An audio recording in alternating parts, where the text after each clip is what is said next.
right, welcome back to Growing Up in the Wilds of Suburbia. I'm your host, Chad Everett Broshears, and this is Chat with Chad. I've got my guest, Jim, on with me. So, Jim, you'd like to introduce yourself? Hello, everybody. My name is Jim. I live in Metro Detroit area. I'm a father of two and Marine Corps veteran. We'll start with that. Fantastic. I want to thank you for coming on with me. This is the first episode. There's a lot of things that, you and I discussed before the recording started about kind of ironing out the bugs and kind of like really creating this thing into what it is. Now, with that, as I mentioned to you before, I've had a lot of people that have wanted to see something more like this and the things that I've been producing, just because of the way that the nature of the conversations that I have with people that really seem to turn into something more meaningful than elevator conversations or pleasantries. So, and from our back and forth of the time we've known each other and the things that we've had communications about prior, you are somebody to me that's very insightful and or well-rounded in thinking, slow to jump to conclusions and quick to ask for more information. And with that, I find that that's a great value that not everybody seems to have. And I understand why, and I can go into a long diatribe about it, but more or less to give other people like an awareness to why is Jim the first guest, right? We have not had a single conversation, whether it's been via Messenger on Facebook or the phone call that we've had or any of the interactions over the years that we've known each other. We have not had a single interaction where you and I did not walk away from it going, I learned something. Right, I agree with that. Yeah, and today's subject is actually your request. And that's self-improvement. So what is it about self-improvement in general that really like came up that made you want to like actually take that on as a topic? Well, a couple of things I enjoy about self-improvement. For one, going back to what you were saying about like-minded in the sense that you're quick to jump, or you're slow to jump to a conclusion, quick to ask for more information, data-driven decisions, things along those lines. I think that's kind of magnetic when there's two people that both have it, and it's easy to click when you share that. But that also comes with the I don't want to say the depth of understanding, but you have the ability to reflect on yourself and say, where am I lacking, or what could I be doing better? I think that's kind of an inherent part to that personality that we talked about. And that's where the self-improvement came in. And I like that too, because it's self-improvement is definitely strongly established in asking for more data, asking for more information. Absolutely. You're looking back on yourself and collecting more data points almost and by doing that you can see where you're either deficient or you can improve. Yeah. Now to me that's a major element that you typically can see this in other people. Like throughout our life we're constantly looking for guidance. In our younger years we're predominantly looking to our parents for the approval that they're going to express to us about whether we do the right thing or not. And it's a self-improvement concept there as well. I mean, it's self-improving into adulthood. But we're also self-improving into adulthood to leave childhood, and the adolescent behaviors over time in order to become the full-fledged adult. Now, that's not a conscious idea. That's an evolutionary behavior. It's a process of development, which is fascinating, but we don't stop it from the adolescent phase into adulthood. We may not look to our parents for the same type of guidance we did before we realized the world had more information. Or the world was this larger symbiotic creature that we're a part of. We more or less, we're just constantly focused on what our parents and then the earlier authorities around us seem to condition us to believe what's right or wrong. So as we get out of that phase and we're into our living phase, we're looking for things to critique, right? If like you want to get better at finances, we've got to you've got to start looking for what's your benchmark in finances so that you can get a guide. You have to see who's going to be able to be the person mature enough to guide you, or you learn it in the wild. You can learn in the wild. It happens all the time too. Those are people that are unguided. But typically what you see from what's learned in the wild is also paycheck to paycheck mentalities. The bills last as long as the paychecks can cover them. And if not, perhaps I lose one of those luxuries the bills beckon to be paid for. So I don't want to go into like a lecturing type of conversation, but if anything, it's more of kind of like exposing a little bit more of that information to where some of the primary concepts are self-improvement. So you brought up an interesting point. You're talking about the parental approval. So when do you think, in your opinion, when do you think you go from, because I know from having my own children, when I suggest an improvement method or an area of improvement to my children, it's an eye roll and a long sigh. So when do we go from outside influences pushing the improvement to the self-recognition of an area for improvement? Yeah. All right. So, and as far as that goes, just to make sure I put the disclaimer out there, I put in a lot of my videos. At some point in time, I'll completely just give up on the whole like concept of putting disclaimers out, right?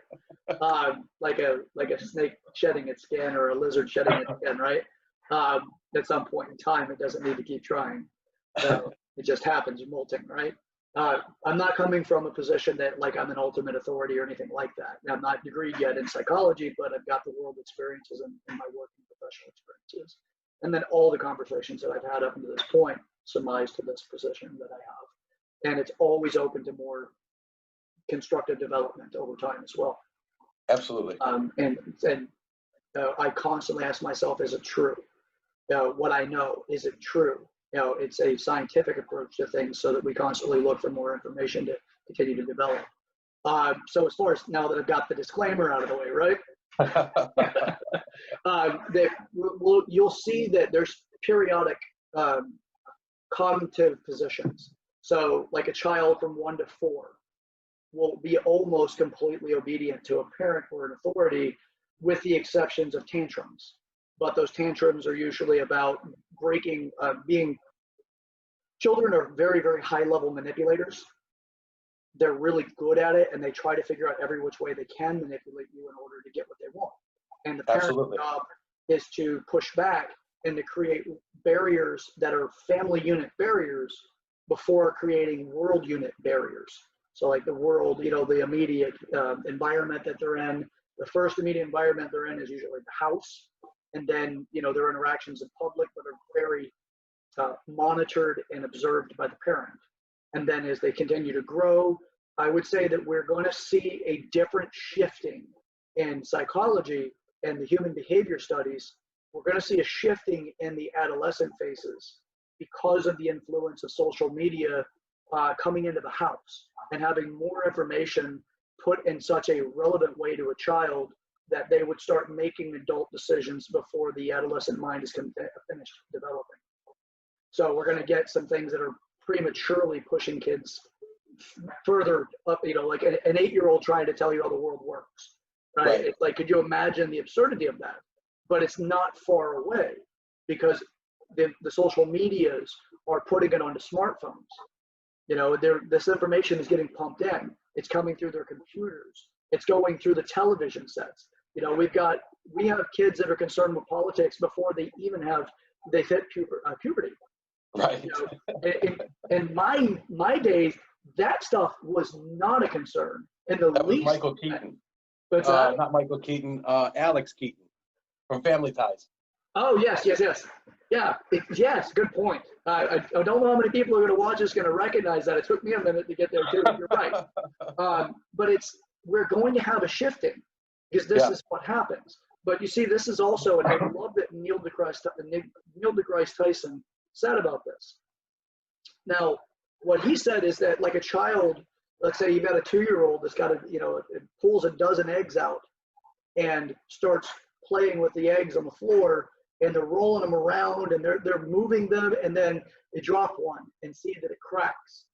And the child's like, oh, it's conducting a scientific experiment. Right. But The parent looks at it and thinks to themselves, damn it, I got more of a mess to clean up. Making a mess, yeah. Yeah, you're making a mess. I'm already inconvenienced with all the other things that I need to do in my life. Stop doing that. And it's like stepping in on the scientific experiment saying, you can't go further. Yeah. So we have these stages of our life that we do this in, where like we'll have our parents influence us to when to think about things, when not to. So what we've had up until this point is we have, okay, well, Freud has a lot to say about the developmental processes in the human experience. We've got Skinner has things to say about it. We've got a lot of people that have things to say about the development. Then we get into what our modern era is creating. So our technology has drastically outpaced our ability to mature to it. So we've got a lot of immaturity using technology that supersedes anything the authorities had in their own developmental experience. So like a parent like yourself, right? You have the childhood that you're familiar with. And then you have the critiquing you learned along the way after that experience of childhood.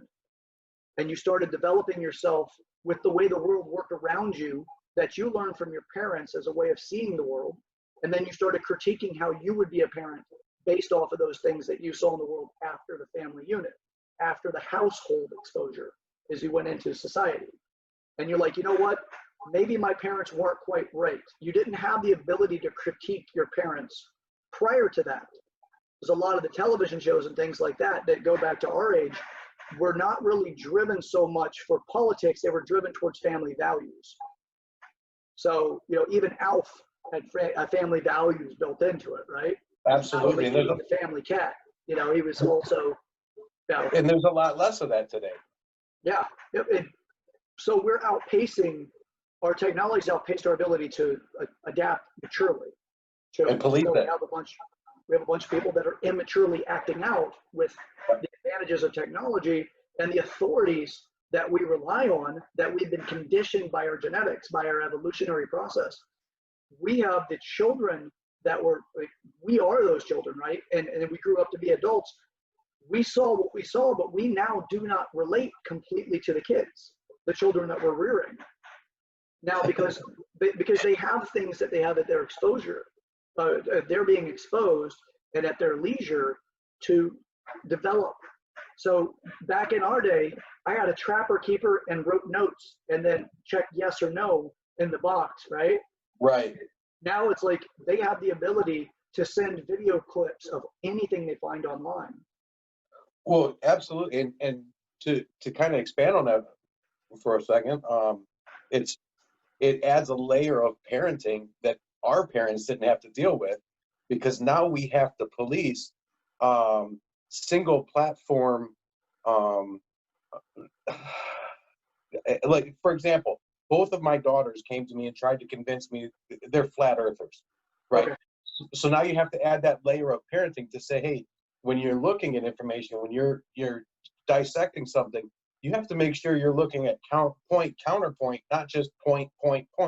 Yep. You know, going back to some of the conversations we've had before, where, you know, things can turn into an echo chamber. And if you're not mature enough, or you're not aware enough to be able to recognize, hey, I don't have a counterpoint to what this is saying, even though this might make a lot of sense to me, there's no counterpoint to it, that can be really dangerous ground, especially for an adolescent. Oh yeah. Well, also to add to that, why do we like echo chambers? Why do we like safe spaces? No, because it's to be confronted by your ideas. To be confronted, we're taught, politics is big about this. Politics is big about ideas to identity. Not ideas to be played with, but ideas become your identity immediately. Because that's the whole party line divide, right? You vote red, you vote blue, and everybody laughs at the independent, right? So, you know, I say that satirically, but it still seems to be the way it is. I'm not a party line voter. I'm a conscious voter. You know, I'll vote wherever I feel is the best for our society, regardless of the party line, because nobody's going to put me in that box. But we don't have that as an independent critical thinking process. We're actually shunning away from that, because what it took to get to this point for me has been conflicting ideas put in my face consistently to what I cherish to be true. So because of that one safety device that I have, which is it true? That's a safety device for me. It's left me going, I actually like my ideas to be challenged. Yes. Versus the discomfort that somebody that doesn't want their ideas to be challenged because they're unaware that that's actually a world, they see it as hostility versus curiosity. So you create things like that. Now, what's going to happen with your daughters? With all of their social media gives you the perfect opportunity to create a perfection of a safe space, a perfection of an echo chamber, because you can defriend whoever conflicts your ideas. Yes. And kids do that. They're taught to do that. If you don't like it, get rid of it. Now, we could also assign some of that to do with the optimistic movement as a kind of like branching, using utility for a greater agenda. We can say that, but it's optimism tells you you should feel good all the time. As a very generic or like kind of watered down version of it, if you will. But the idea is that you should be happy. And if you're not happy, you should do something about it to change it so you are happy. That's the optimistic movement. Yeah, but the challenge of the challenge of that, you end up in more of an echo chamber because you're getting rid of any opposing view. Whereas, like you said earlier, challenging your beliefs is not a negative. It's not something that weakens the belief. And if anything, it strengthens and it emboldens the belief. And you mentioned politics. I'm going to flip the other side of that coin and say religion's the exact same way as well. Yep. Yeah, because what it does is when you get the idea you're supposed to feel loved or secure or safe in an idea, it has you want to repel the outsiders. And the outsiders would be any opposing ideas. So with your daughters being flat earthers, right? Yep. And it's like they're just in a developmental phase. Right. And what you'd like for them to do is to continue to expand of their awareness by allowing opposing views to challenge their views versus having people grab their pitchforks as soon as an opposing view shows up. Yeah. So our parents didn't have to deal with this. Our parents more used school as school had a different utility back then. It was primary school, learn to function in society, and then take your efforts to the university so you can get higher academia opportunities in your professional life, make a better living, and provide better for your kids as to what I did for trying to do for you. It's like this family lineage process. Now, it didn't have a lot of other elements that were like different tropes or ideas that people like to hold on to. They didn't collapse all that stuff. They focused on predominantly, whenever I grew up in the 80s and into the 90s, religion was a major piece. But it also had a lot to do with writing, our bills and the political element. It was very much so for decency concepts, right? And also cleanliness and all these other things. And like really, it was more of a rigid, structured concept for movement or for existing. And then now we have your kids, right? And the kids of today, they have the say-so of what they get to see and hear. Yes. With that control also comes the development of their own mind. So what happens as soon as somebody puts a conflicting viewpoint, flat earth, okay, so now we have spherical earth. Yep. Well, we have space views back to our earth from the space station. This shows that the earth has its curvature, right? Right. So we have that, but if you say I can click X or put the little frowny face or the dislike or the angry face on that, the algorithm on Facebook or whatever the platform is that they're using, the media that they're using, will say, okay, well, this person doesn't like that. People like outrage and feel good. And this falls into, if it's the angry face, it's outrage, it's probably going to come back up. If it's a sad face, less likely to come back up versus no interaction, and then it's likely to just fade into the distance. So it creates, by its own utility, creates an echo chamber in itself. So the conflicting ideas aren't being reinforced to accept that other people view differently. Well, and the fact is, we actually have the tools necessary, because if I click on something, let's say I open a show on Netflix, a documentary on Netflix, right? what's going to happen the next time I log into Netflix? I'm going to have other options all along those same lines. Yeah. It would be great if there were two categories in line with those viewpoints and opposing viewpoints. It would demonstrate that right off. But the other thing too, going back to how we got to here in the first place, is there a point where, you know, we look at it and say, all right, so up until this stage of your life, you've gotten direction for self-improvement from outside sources, your folks, your teachers, your peer group. Now here you are in your late teens, early 20s, and you have this recognition that some of the things you're getting into need opposing views or you need to improve on. Is there a point where that happens, where it goes from an outside influence telling you to take a look at yourself and improve an area to being an internal influence?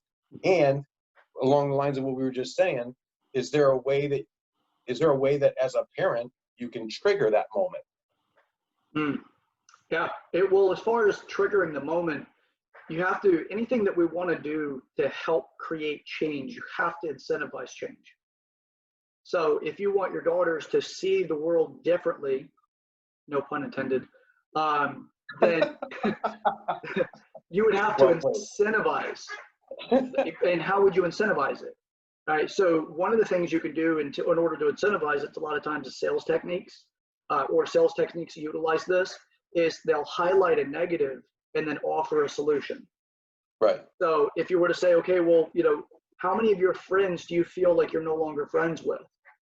So, and you're focusing their position on somewhat of a negative concept, because with that process, they're going to come across other people that don't agree with them, and then they'll defriend them. Right. So you could say, well, what did you like? So now that you know who they lost as a friend, what did you cherish about them as a friend? Right. And then you can say, okay, and if they keep bringing up something negative about it, that's conflating the two, and that's a defense mechanism to support their argument that they shouldn't be friends anymore.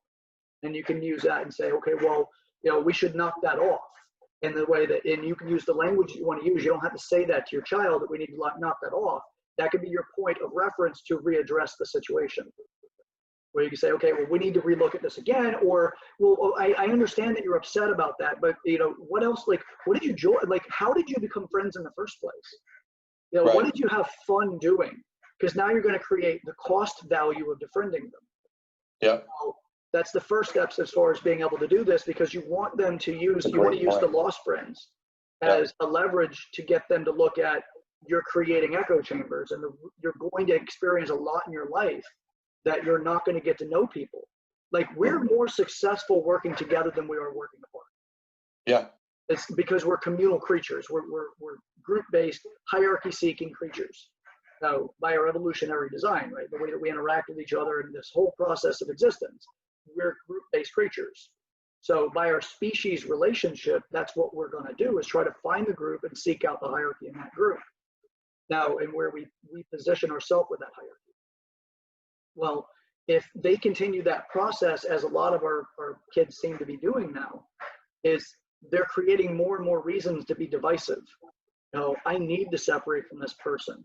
There's also the, like, conflating, well, what they like, I don't like, and I don't want to leave that impression on other people that I'm going to be supportive because we're friends, and their ideology, even if I don't agree with their ideology, but I like them as a person.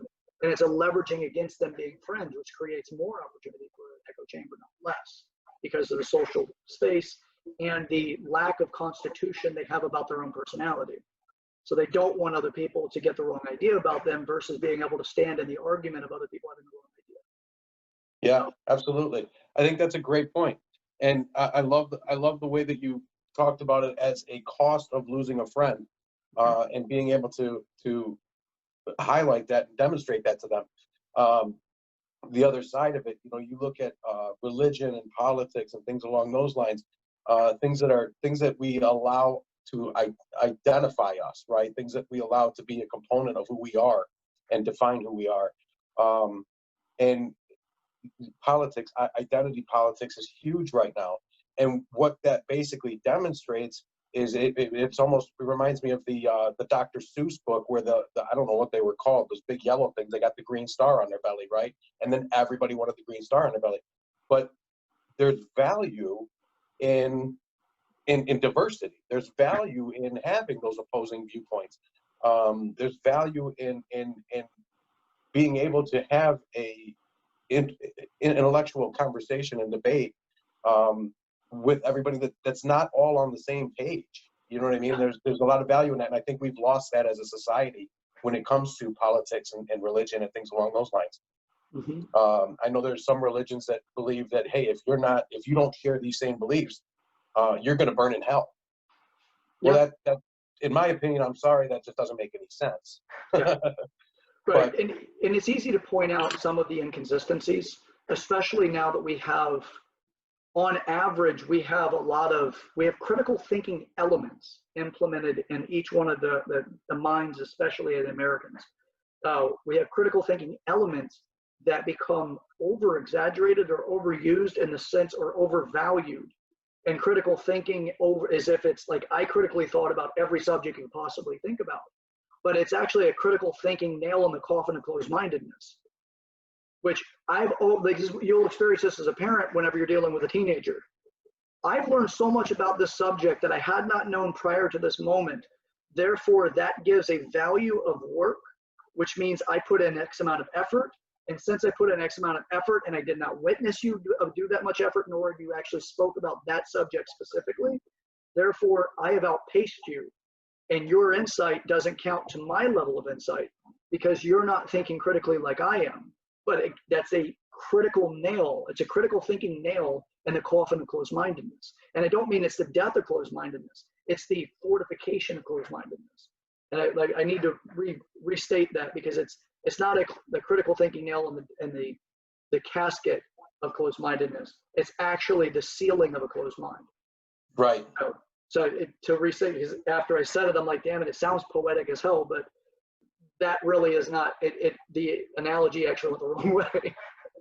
I understood where you're going with it, though, and that's a great point, because I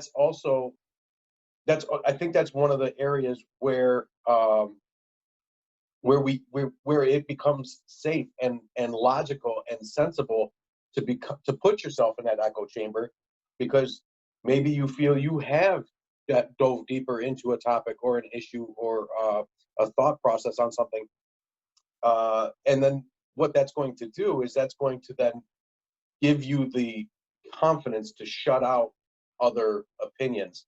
And honestly speaking, there are times when I know I've gone deeper into a topic than somebody I'm talking to about it, and they're coming at me with these very rudimentary surface arguments, and I'm 30 feet below.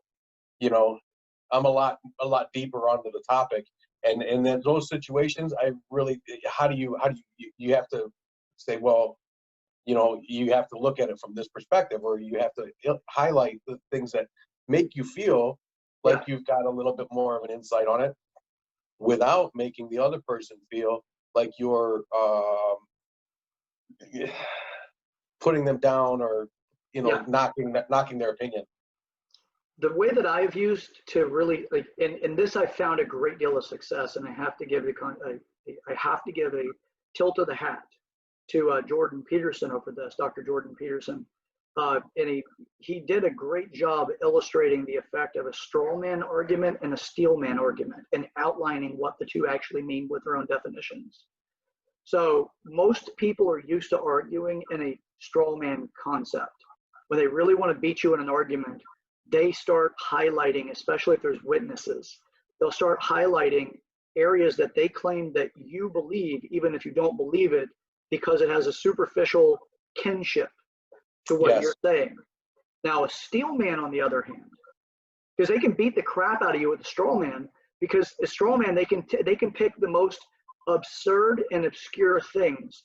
Now, what you'll see with this, though, is there's an acceleration pattern of speech typically associated with straw manning somebody. Once they make the accusation that your position is what it is, they need to layer that position over several times with other things that makes it more difficult for you to correct upon all of the things they're leveraging on you, which is the straw manning, right? So then you'll have the steel manning approach. So with what you're talking about, they were coming back to you in that scenario with the superficial or surface level value of the argument, which is the talking tropes, right? It's the memorized topic, clickbait, headline tops, like things, right? Right. Not the actual article based or depth of its, and the functionality of its depth. It's like you're going that route. So what I found to be the most beneficial in that is, instead of, one, you can make satire of their argument, or you can make fun of it, and it's not really steel manning. It's actually the opposite side of it. I'm not really straw manning. It's kind of it's poking at the strings that's coming from the puppet of the straw man, which is not really the person you're talking to. It's whoever gave them the idea, whoever made them believe that they're justified in their position, or they're on the right track. So you start poking at the strings of that, because you don't necessarily know who did it. You just know somebody else gave them the idea, because they don't have depth to talk about the idea. So are you saying you're actually attacking the connection of their belief to how it got to them? You could go that way, which is where you can start poking fun at it, which would also be poking fun at the puppeteer. So you could do that.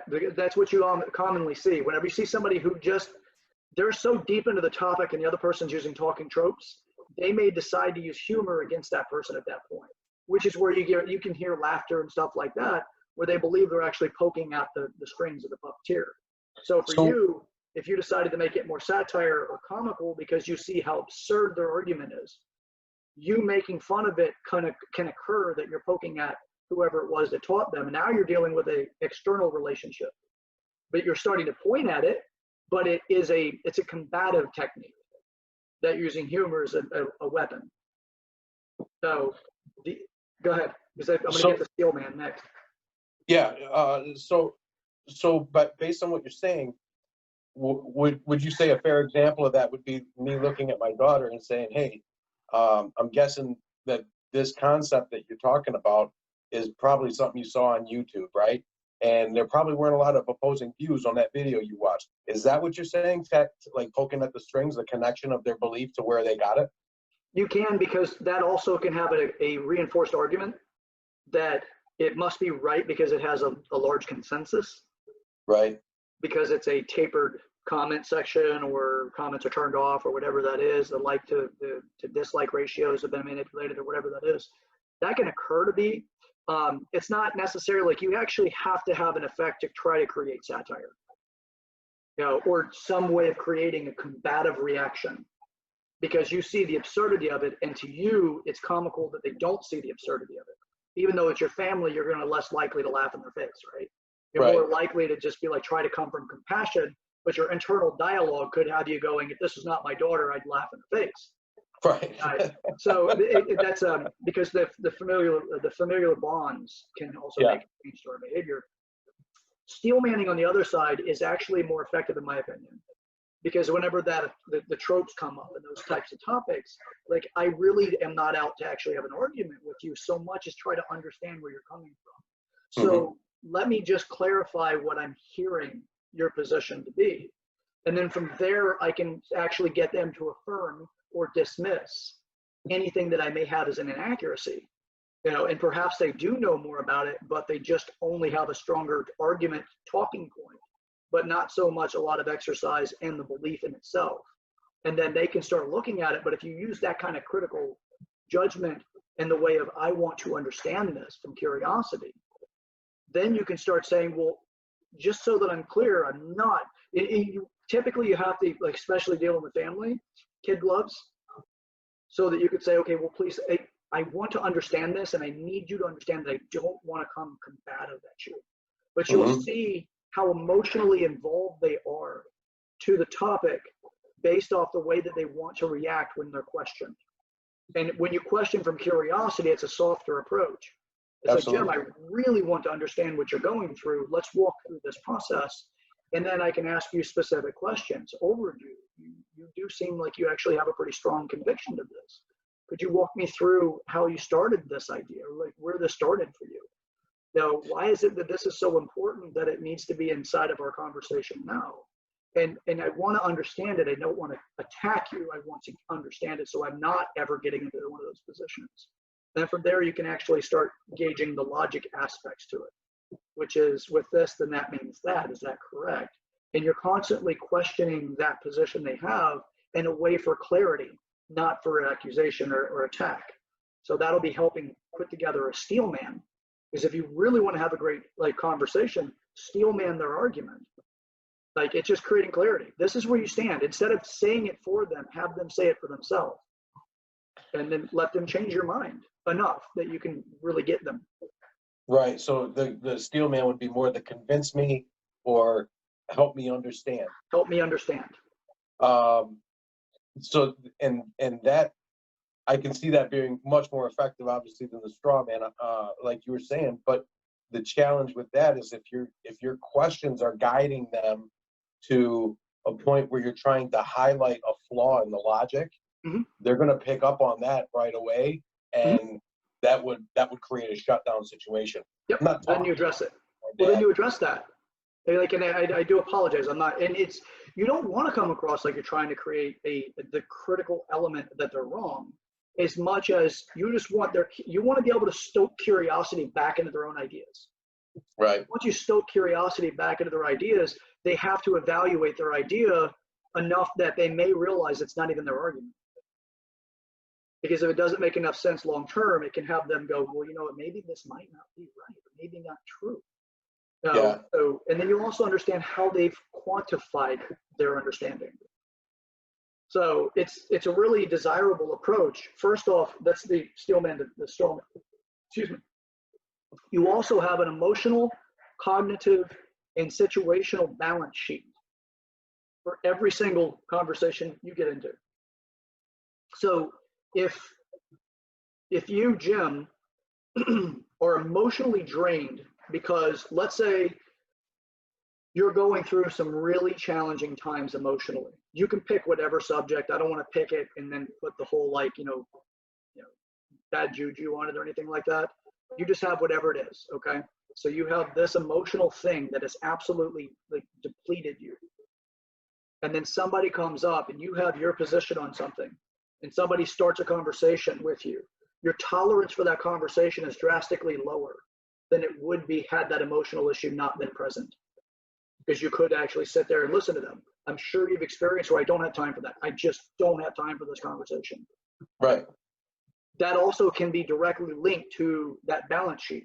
You could have be completely depleted on emotions. And now you have to figure out that you're sitting there telling somebody, I don't want to talk about this. I don't want to have anything to do with this, simply because you don't have the emotional energy to do it.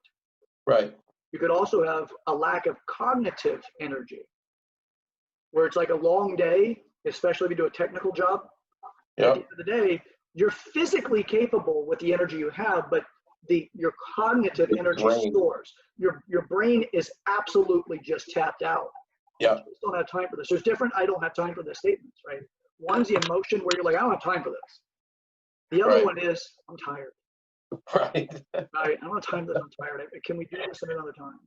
Yeah. It's so that's part of that balance sheet, because the other is a situational thing where your physical body may be uncomfortable. You may be physically depleted, from a long day, the muscles and the rest of your body just don't have it in it what's necessary to move up.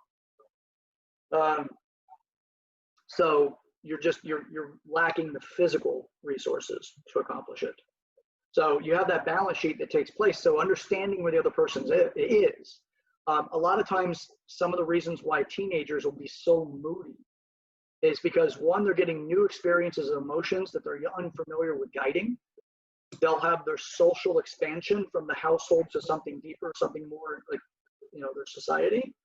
They'll also have other elements that can be the physical sensation of growth is uncomfortable. Yeah. Body pains and growth, right? Yeah. Practicing relationships in a less mature area. So it's, there are different relationships that to you, you'd be like, oh, they're easy to navigate, but that's also because you've matured your way through that process right. a long time ago, and you've practiced so much to what you would consider to be more excellence for your own experience. So you won't be able to relate to them as easily because what they're going through, you may mistakenly try to project onto them your own abilities. So the balance sheet is continuously being affected. So as these types of conversations come up, steel manning can create a great degree of opportunity, because if they're still frustrated after you're qualifying every area and understanding that you're getting it right, or they're correcting you and you're understanding it, it may be one of those other elements that's causing them to be frustrated. It may not actually be the ideology, the belief. It may be that situationally they're just not prepared. So it's like a situational balance sheet. Now, distracted because I'm uncomfortable in some area. And that'll give us more opportunity for that. Connecting, because connecting is a big piece of self-improvement. So that's an interesting point that you made. So there'll be times my daughters will come to me with situational things that they find themselves in with their peers or whatever. Maybe it's a teacher at school, and a common response for me was, well, this is how I would react in that situation. I'm curious what your thoughts are. Do you think it would be beneficial to dive into that at that point, or do you think it would be better to just leave them with that nugget of, here's a way I would respond in that situation, and let them discover the why on their own? Yeah, for me, I've always found it to be more successful to curiously engage it. And again, it's kind of, you don't have to necessarily use the same mechanisms that steel manning requires without necessarily configuring a steel man in their mind. It's just like, okay, well, you're going through some stuff. You mind sharing it with me? Tell me what's going on. Because they have all day long that they're in their own head about things.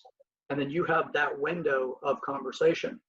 And we, especially as we're developing in our younger stages, are not as articulate. Right. And it doesn't mean that they don't have a large vocabulary. Just because you have the larger vocabulary doesn't mean you put everything into the proper context. Now, you may be utilizing specific verbiage that doesn't have the same definitions which you think it does. Right. It could be, I just don't want to practice these statements or these terms because I don't want it to be misconstrued to be, that I'm wrong or I'm not smart. There's so many different reasons why they may not fully articulate themselves. Sometimes it's also, they just simply don't know. Yeah. So my experience for that would be, and the best thing that I've found in all of my relationships have been, let's get curiously engaged here and let that person truly give like their real experience to me. So I'm not trying to overly push, and I'm also not letting them off the hook necessarily. When I say not letting them off the hook, doesn't mean an aggressive technique. It just means that my curiosity hook is still there. I really understand this. So, but then it still goes back to that balance sheet. What's your situational position? What's mine? In the conversation. It's how much energy do you have for it? And also, how attached are you to being upset? Because there's another piece of it, which is the attachment to being upset. So when you asked that question earlier about what stages in adolescence do people start questioning the world and looking for developmental pieces, it's changing because of technology. And we will start to see more of that coming to fruition. Things like ADD and HDAD have been in my opinion, overly diagnosed because we have a lot of stimulus that they're not really putting into the testing methods to find out why people are more distracted easily. And it's also because if you look around us, an easy piece, and then we'll get back onto the subject for self-improvement in specific places. But if we were to look at, and we never really got off of the subject, by the way, it's just we've talked about an area of the subject. Yeah, we just expanded in an area. Yeah, and it's more of the fundamental pieces for self-improvement. Because there's two other things that I definitely want to make sure I touch on before we get off.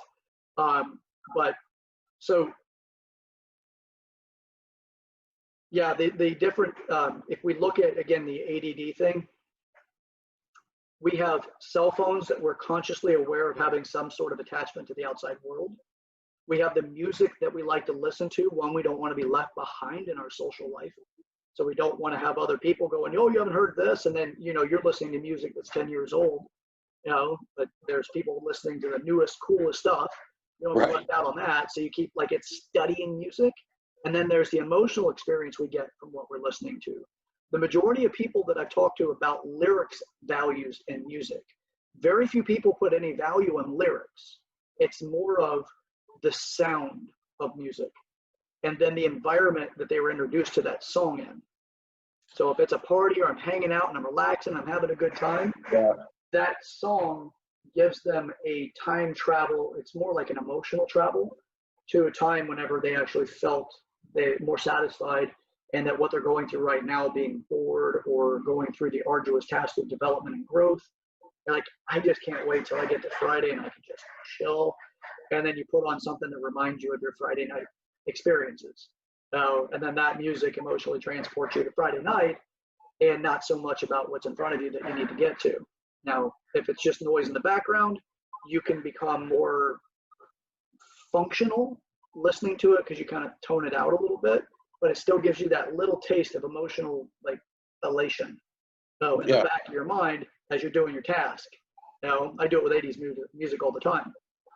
Well, I would think though that we would all share we would share both sides of that coin. There's songs that I really connect with the lyrics, and they mean a hell of a lot to me. Yeah. There's other songs that they just remind me of being on a dance floor at a club when I was, a lot younger. You know what I mean? A great night. So there's a lot of that too, right? Like, absolutely, there will be songs that lyrically you connect with. Yep. Whenever I talk to people, like things like, there's a song by a band called the Chainsmokers. Mm-hmm. And if you get the lyrics off of that, he's talking about going, like some girl lives in Boulder. And, it's like the entire song, it is a horrible human being song.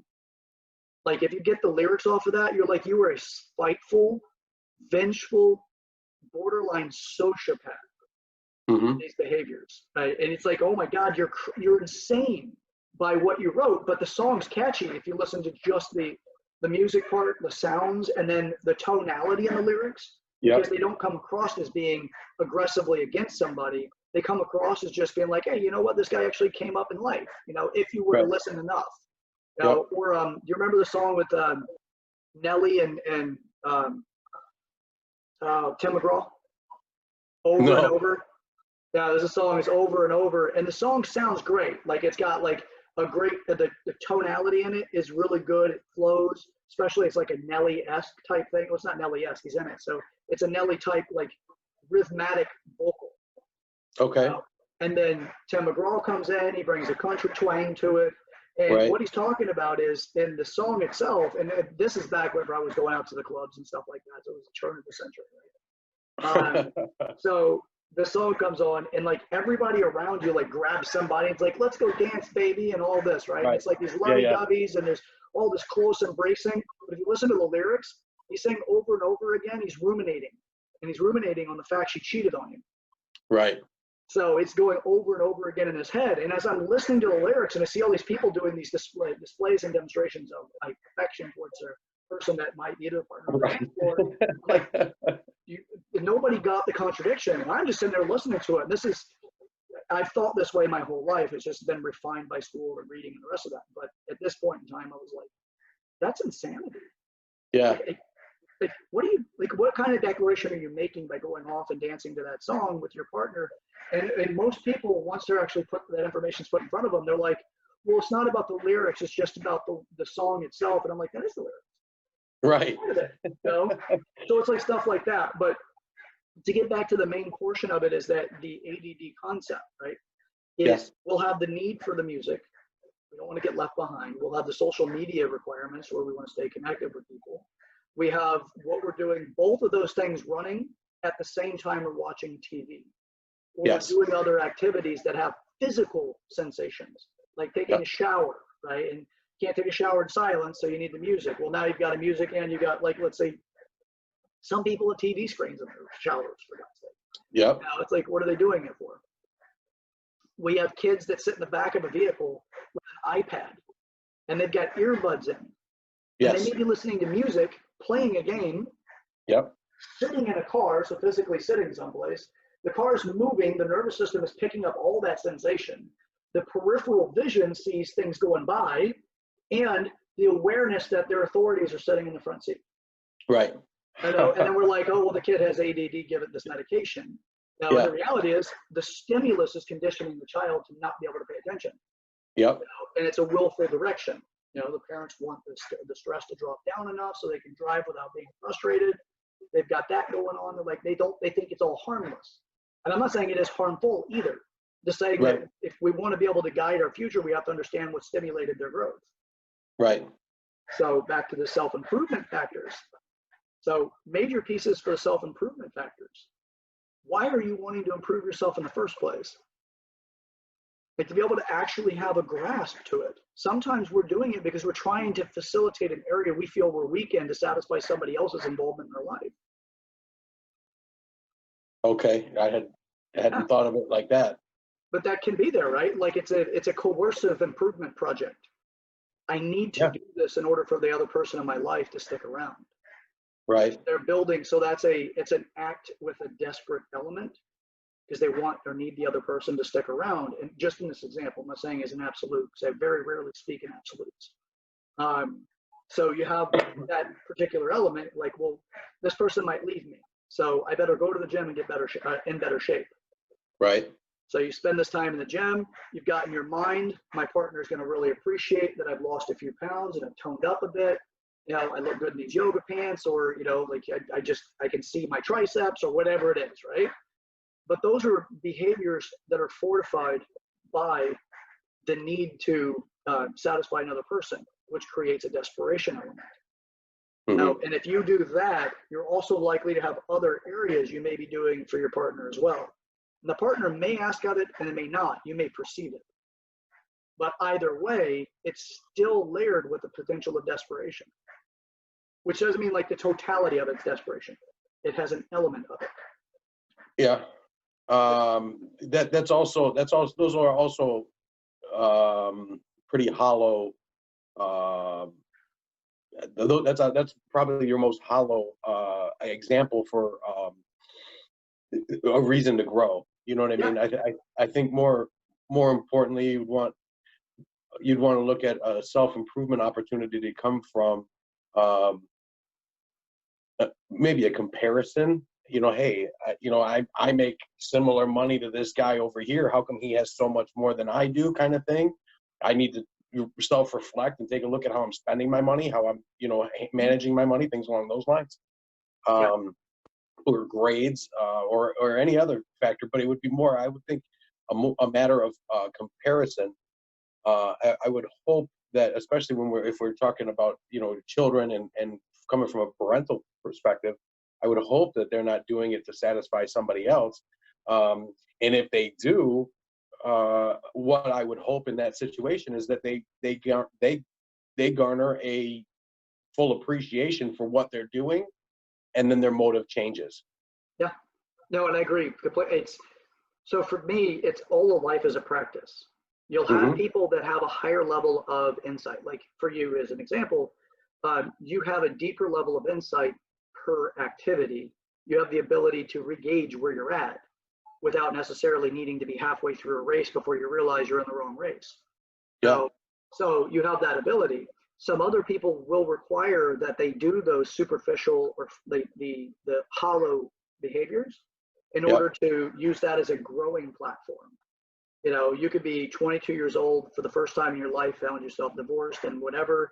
And again, this isn't necessarily that we're focusing on the negative, but we could say that it's arguable that even though there may be a station where we're saying in the beginning of this statement it's negative, but then the experience of overcoming all of these different variables, that you left your family unit, you had your first meaningful relationship, that you may have gotten married, moved in, and then it didn't work out, and you put that reflection back onto yourself thinking, I'm not in the kind of shape that I need to be in for this relationship or to have a meaningful relationship, or I don't have the financial stability that's necessary to be in a meaningful relationship, or whatever that is. And it's all, even though it has a hollow overview, doesn't mean that it's not valuable. It just may be that's where their their maturity is.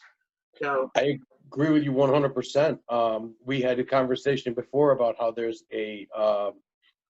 almost a lack of appreciation when it comes to a jack of all trades. If you start out with a bunch of hollow, motived ventures, what you're going to end up being at the end is a jack of all trades, hopefully with a depth of knowledge enough to be able to speak intelligently on a topic that you pursued for some ignorant reason. Yeah. Well, if we think about the way that we as people, as human beings, behave, how many times have we interrupted, or have you witnessed somebody interrupting a child's growth and development? The kid asks why incessantly, right? Yes. Incessantly, sorry. You can be left with, because I said so. Right. Your situational balance sheet has been tipped. Right? Yes. You don't have enough right now for that to keep going, right? Yeah. How many times do we come across something where we leave our kids to their own devices or stifle their growth just simply because we don't have time for it? So where somebody may be 22 years old and going through some of these more hollow situations or adventures, if you will, or insights, that could be something that they might have gone through at 8 years old, but their parents stepped in the way, or somebody else squashed their growth. It's like, why is it that the preacher's daughter is a thing? Yeah. It's like this life of being oppressed by the requirements that the father had set in his own pace, and then she has to abide properly, which is overemphasizing, using chastity or I forgot the word for it now. Celibacy. Yes, thank you. Absolutely. Celibacy, right? And then all of a sudden it's like, you've made this thing into like a gateway opportunity, which is you made it into a demon or something that they should never have exposed to. And then as soon as they get exposed to it, they find that it's not as dangerous as what they thought it was going to be. Yep. Then they're left with, well, what can I do with it next? Right.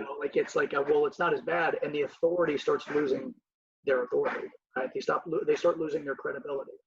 Yes. Because they've been attacked by the exposure or the experience. And it doesn't even have to be set out that way by the parent. It could just simply be that that's the influence a child experiences. So the first time I smoked the joint, this is incredible. What do you mean drugs are bad?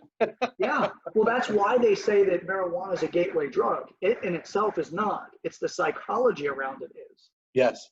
Which is That's a great point. Yeah, it's the way that we've been told in a sociological level that it is bad for us. Therefore, once we experience it, because of all of the elements and warnings of it being bad have then just been dissolved, other things are grouped into that. Which is like, well, I've been told marijuana is bad my whole life, but I've also been told heroin's bad my whole life. Right. It's like, well, I've experimented there. That's why they refer to it as being a gateway. Gateway. Yeah, no, that makes a lot of sense. Just 1 second here. Yeah, absolutely. Okay. Oh, I think I know what it is. Okay. What's that?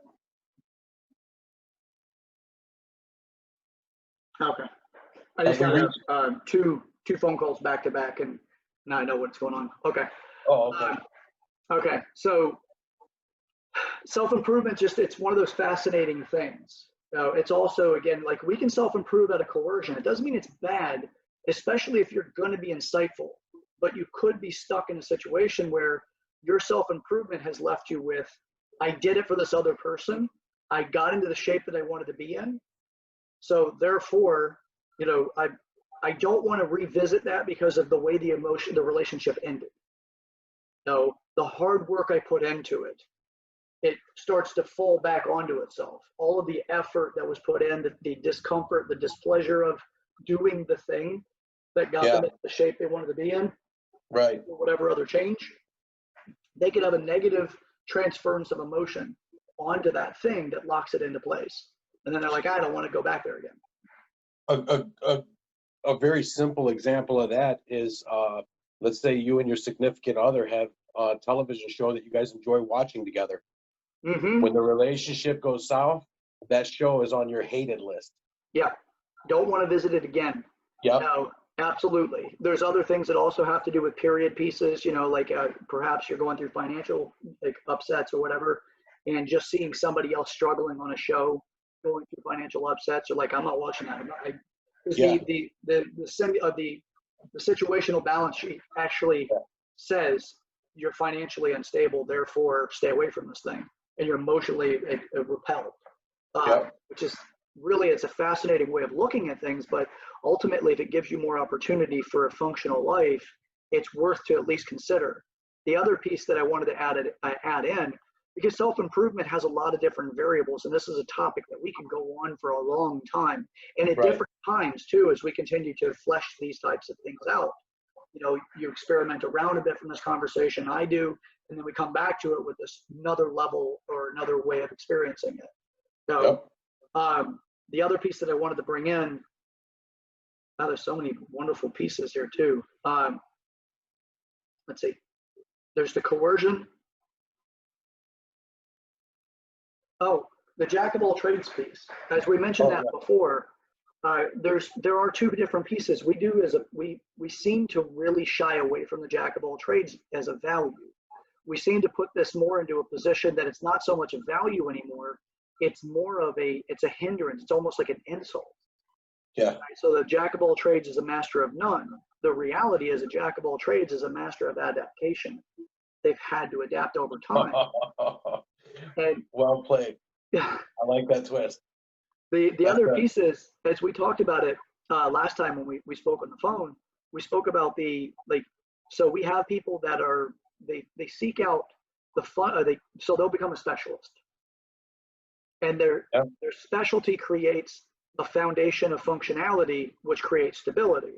But as soon as that specialty is removed or not applicable, they have a challenge adapting to the situation. So they have an adaptability destability. Yeah. So they don't adapt well. That doesn't mean that they don't overall adapt well. It's just that also, if you're a specialist, the way that we are in our society is, if you're a specialist, let's say you're a scientist or a medical doctor or something like that, or whatever it is, a high level acknowledgement, you are this expert. As soon as you're put into an environment that you're not an expert in, my expectation of you is still higher than somebody who's never had an expression of specialty. I may extend your credibility beyond your specialty. You'd almost have to. Yeah, right, You'd because the almost have to. expectation. Right, well, the expectation is that you should have those things. You should know those things. It's like we want to chastise or bastardize the idea of the jack of all trades.